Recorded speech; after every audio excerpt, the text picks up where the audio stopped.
living in Hawaii, being born and raised here, I experienced, I would say, a lot of hardships.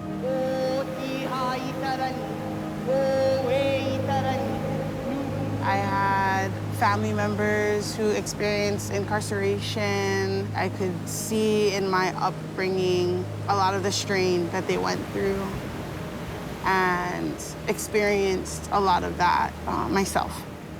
So I feel like for me as a Kanakamole living here in Hawaii, there is a very big price to be paid to live here and to exist here. So my t-shirt here says, Hawaii is not America. It's an expression of the truth that I feel in my heart. I feel like the function of our generation is undoing and unlearning all of America's imperialism that has just been so staunchly and violently force-fed to us.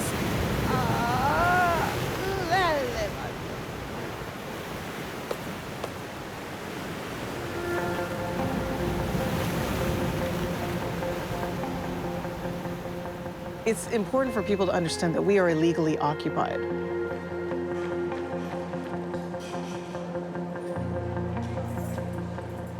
The military came in 1893 to back sugar planters who basically held a coup and took over the kingdom.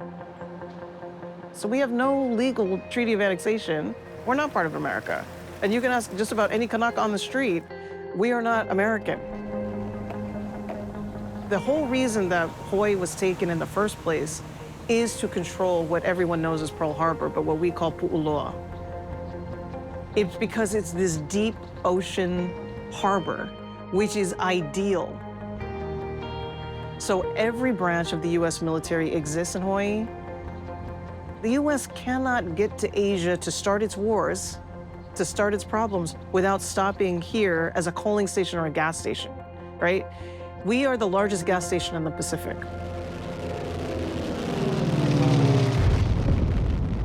Kingdom Field is suddenly below, and from Jap airships, this is what it looked like as our planes took surprise blasting that December day. It's the military presence in Hawaii that invited the attack on Hawaii from Japan. And the fact that we have the command control center for all the Pacific and Asia region that makes Hawaii vulnerable to attack and invites that kind of hostility.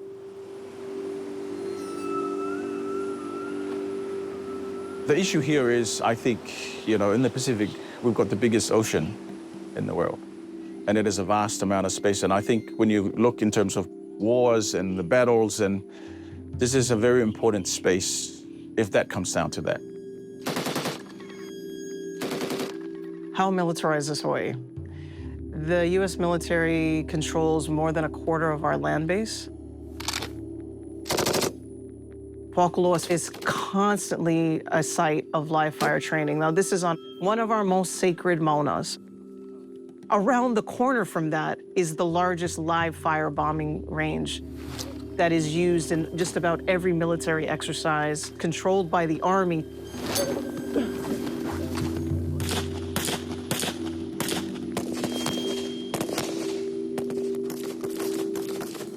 How are we saying in America we're preparing for China to come and bomb us by bombing ourselves? What are we really doing here? Because to me, what I'm seeing it as is we're still getting bombed. That whole west side of our island is all just military, which we have no access to. If you go to Waikiki, there's the Army Museum, there's Fort DeRussy, there's the hotels there, which are just for the military to be able to come and stay at Waikiki at a discounted rate.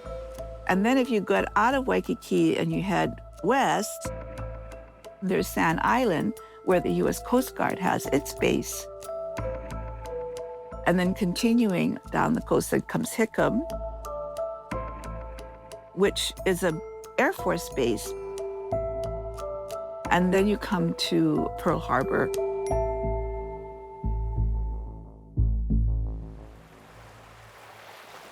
We're standing in the Waimalu Ahapua'a in front of what's known as Pu'uloa, better known to Americans or in America as Pearl Harbor.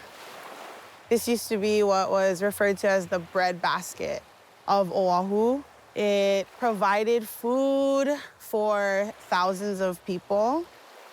Fast forward to now, post-US military presence and occupation, we have Pearl Harbor that America has deemed so contaminated from hazardous waste that they need to take action because the levels are so high. So to stand here now, I feel a heaviness. The stories that are picked to be told at the Pearl Harbor Memorial, I think it's to invoke a sense of saviorism that is always rooted in domination. I was mad how they were putting up the memorial for all the submarines that they lost. Yes. For me, it was like, how are you gonna brag about all the stuff you lost? It's like, to me, it was like, these people are so confident in the propaganda that they're producing, in the system, that they literally put up all of their losses and they're still like, oh, they're still gonna respect us. Hi, are you sleeping? Oh, I'm at Waikiki. Do you want me to grab food on the way home? There's no sand that's gonna go in your car, don't worry. The postcard marketed paradise Hawaii versus the real Hawaii. I feel like equating the romanticization to dehumanization. It's easy for people who buy the postcards to buy into the romanticized version of Hawaii because they're not here experiencing the real Hawaii. When I'm standing in Waikiki, I feel ancestral rage. Just seeing how disconnected people can be.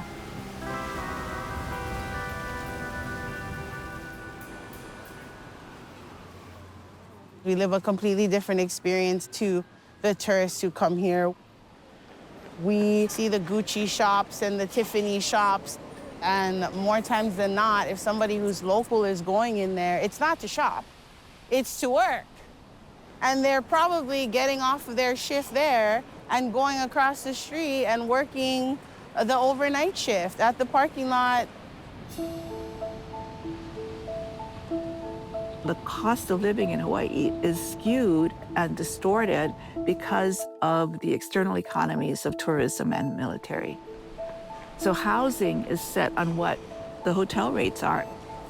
The housing is also based on what the military will pay for their officers to live off base.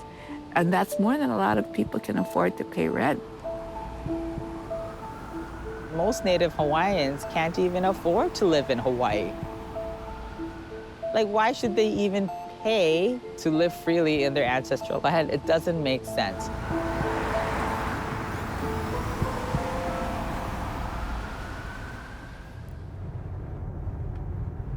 Coming up on our right is President Obama's summer home. Taking up space and displacing natives in the name of America. And this is the encampment.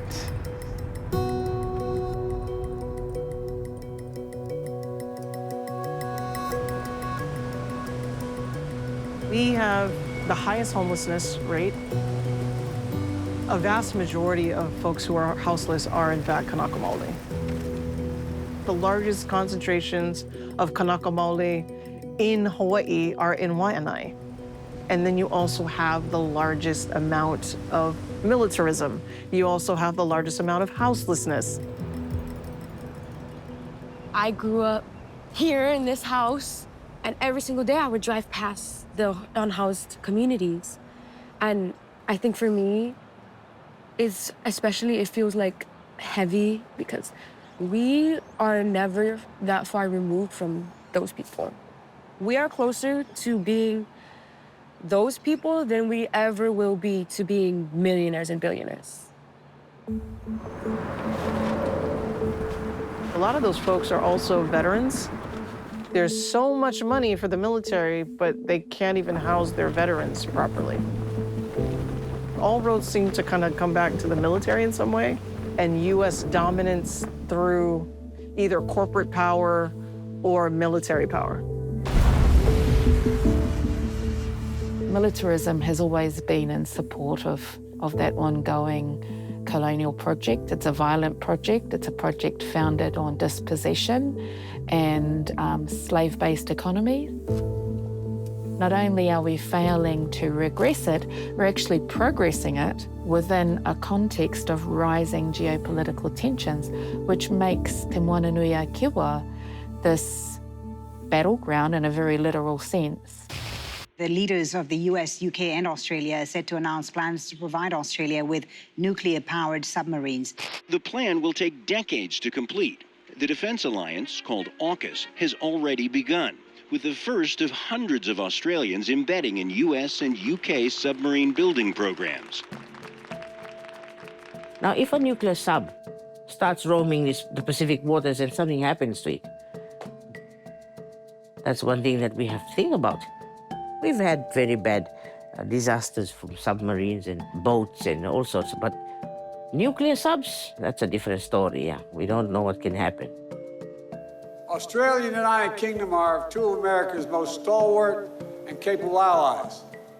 AUKUS is a security pact. It's between Australia, the United Kingdom and the United States. Pillar 1 surrounds the Australian acquisition of nuclear-powered submarines. Pillar 2 involves cooperation on developing new weapons, kind of seeks to win the next generation arms race. It was a bit of surprise to a lot of Pacific nations.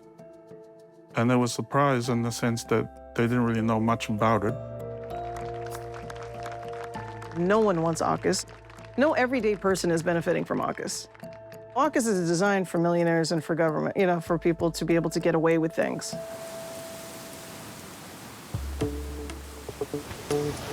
I think dominant opposition to AUKUS kind of rests in the fact that it goes against the way that Pacific people conceive of their own security. It's primarily, based on climate action, human development, economic resilience, and its reliance on nuclear technologies goes against a long-standing opposition to nuclear colonialism in our region. Obviously, when you're talking about nuclear submarines, it brings into question the Pacific's own history around nuclear legacy. Marshall Islands, in fact, this is something they continue to say, is that they're still looking to try and redress some of the nuclear testing by the US that has happened and it left a long-lasting impact on the country. The awful roar of the blast, equal to a discharge of 60,000 depth charges, each weighing 600 pounds, strikes the ears of the observers.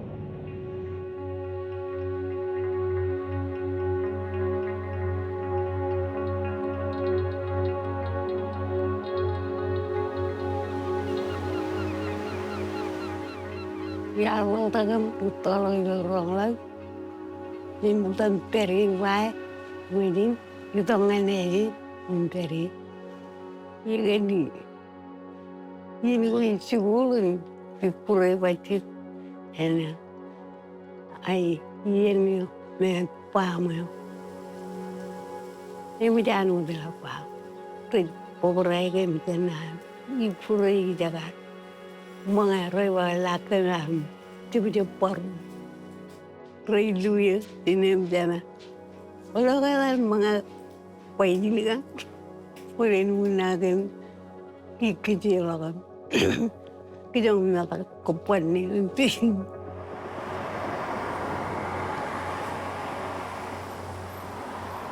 Between 1946 and 1958, nobody knew what was going on here. A lot of Americans don't even understand the full scope of damages that happened. You know, it was about 108 megatons. So that's about 1.6 Hiroshima bombs being detonated every day for 12 years.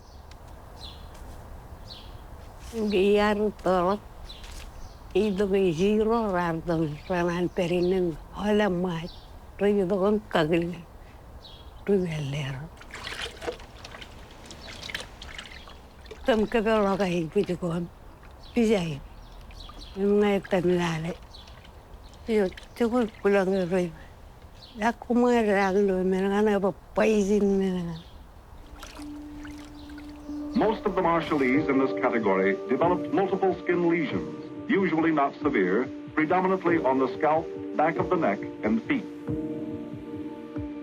When you think about the Holocaust, oh, people will let you forget that, right? But then when you open an American textbook, where are the equally depressing stories where people from Rongelap Atoll were forcibly enlisted into this top secret project so that they could test the effects of nuclear radiation? And they also had control groups, and they brought in people that weren't there when Bravo happened just so that they could compare the difference between people who were forcibly injected with nuclear radiation versus people that were, you know, downwind of the nuclear testing.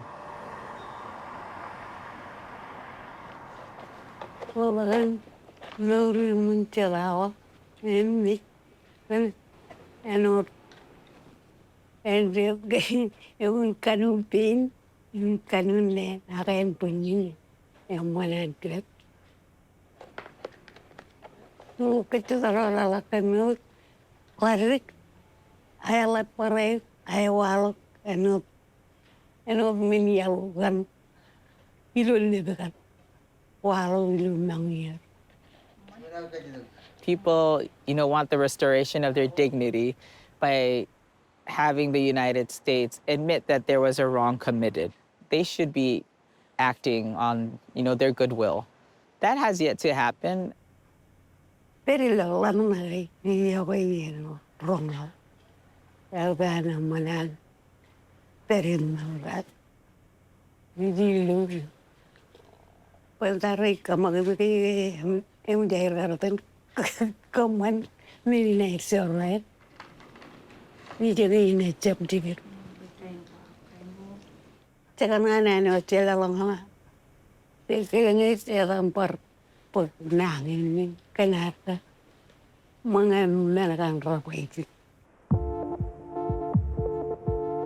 For people in Enewetak, for example, when you bomb the island, maybe was it like 43 times with bombs that are like, you know, so radioactive, like how can you practice agriculture?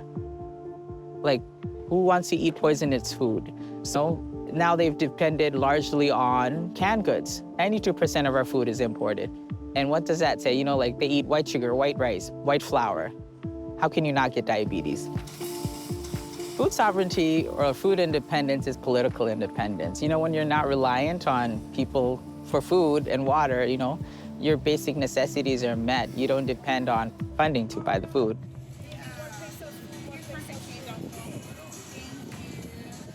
Understanding genuine security and understanding things like clean water and food sovereignty as what I believe provides safety to our communities.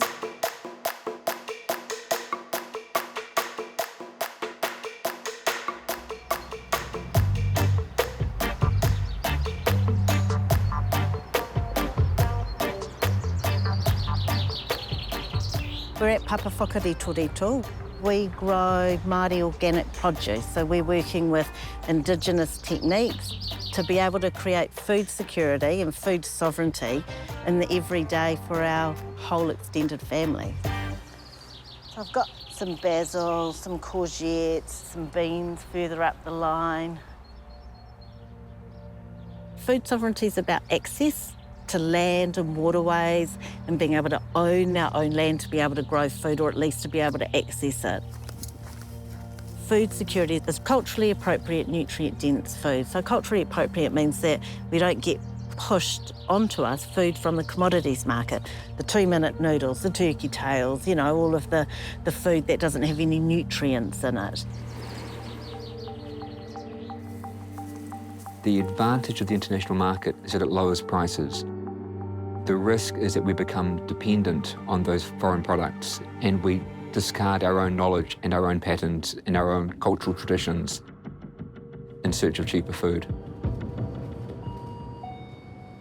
Many Pacific countries are already food insecure, and you just have to look at the economic indicators that see, you know, what they're importing. And so a lot of food is being imported to many of Pacific countries, and that's at a cheaper price than it takes to actually grow food. When we're relying on other people to feed us, and we're not even in control of what they're feeding us, we are totally wrapped up in the belly of the beast of colonisation and food imperialism. So we know how to detangle it. That's about taking food back into our hands and grow our culturally appropriate foods, which then can generate well-being and health for us. We're living in a situation now with a wealth-poverty gap within Māoridom is 2 to 3 times the size of the wealth-poverty gap between Māori and Pākehā. Health is also a matter of privilege. Your ability to be able to access good education around healthy choices, it's not just whether or not you can afford good food, it's informed by what food is available to you in your community and the quality of the food. Food sovereignty is about our ancestral rights as well as recognising and opposing the colonialism as it plays out, you know, through food systems and our community. When I wake up as a parent, the first thing I'm going to ask is, what am I going to feed my children? Do we have sugar? Do we have salt? Do we have rice? I can tell you now that if it wasn't for the influence of the Chinese and a lot of the outside assistance, the task of getting that basic stuff for everyday living will be very, very difficult. So even though all this geopolitical talk is tough, this is what we have to live with.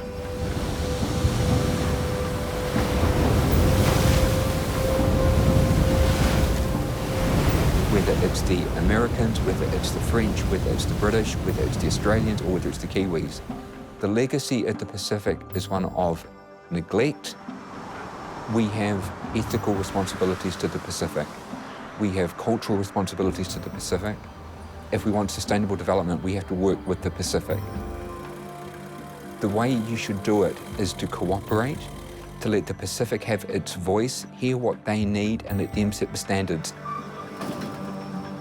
The argument we say, yeah, but when they give us assistance, they expect certain things from us. So you're caught in the middle of all this and you're confused about whether you should be accepting assistance at all. But I think in the case of the Pacific, we are more vulnerable because we don't have much, you see. It's a very sad feeling because we feel helpless. You know, the world is moving at a really fast pace. And while you want to move at your own pace, you accept the reality that if you don't work with the way the system is working at the moment, you'll be left behind. This is the price you pay for all the investment, all the money that's coming into the Pacific. There's no such thing as a free lunch.